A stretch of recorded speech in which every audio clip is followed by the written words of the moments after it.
റഷ്യയിൽ നിന്ന് ഒരു കുന്തവും മേടിക്കാൻ പാടില്ല, മിലിറ്ററി എക്യുപ്മെന്റ്സ് മേടിക്കാൻ പാടില്ല ഇന്ത്യ.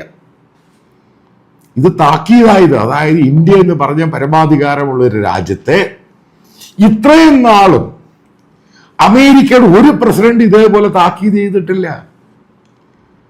പല ആൾക്കാർ യൂട്യൂബേഴ്സ് ഒക്കെ പറഞ്ഞു Su-57 വരാൻ പോവുകയാണ്, S-400, S-500 ഡെവലപ്പ് ചെയ്യാൻ പോകണം, പുടിൻ ഇന്ത്യയിൽ വരാൻ പോവുകയാണ്.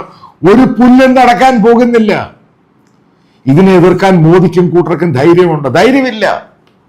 അമേരിക്കയെ പിണക്കാൻ പറ്റില്ല, അതതിന്റെ കാര്യം.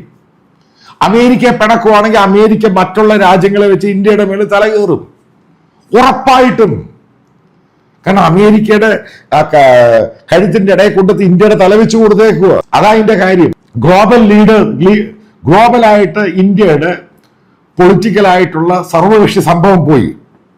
ഓപ്പറേഷൻ സിന്ദൂറിനെ പറ്റി, ഫാൽഗാമിനെ പറ്റി പറയാൻ ഏതെങ്കിലും ഒരു രാജ്യം പാകിസ്ഥാൻ തെറ്റുകാരാണെന്ന് പറഞ്ഞോ ഇല്ലയോ? എന്റെ ചോദ്യമാണ്. ഒരു രാജ്യവും പറഞ്ഞില്ല. അത് പാർലമെന്റിൽ വന്ന് ഗവൺമെന്റ് പോലും മിണ്ടിയില്ല. സത്യമാണ്.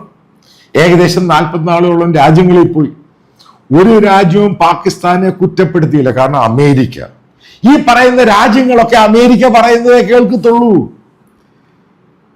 ഇതാണ് അതിന്റെ യാഥാർത്ഥ്യം, അതാണ് അതിന്റെ സത്യാവസ്ഥ. അതുകൊണ്ട് തന്നെയാണ് ഞാൻ ചലഞ്ച് ചെയ്യാം. അതായത് അമേരിക്കൻ പ്രസിഡന്റ് കൊടുത്തിരിക്കുന്ന ഒരു താക്കീതുണ്ട്. താക്കീതാണ് ഇന്ത്യക്ക് കൊടുത്തിരിക്കുന്നത്.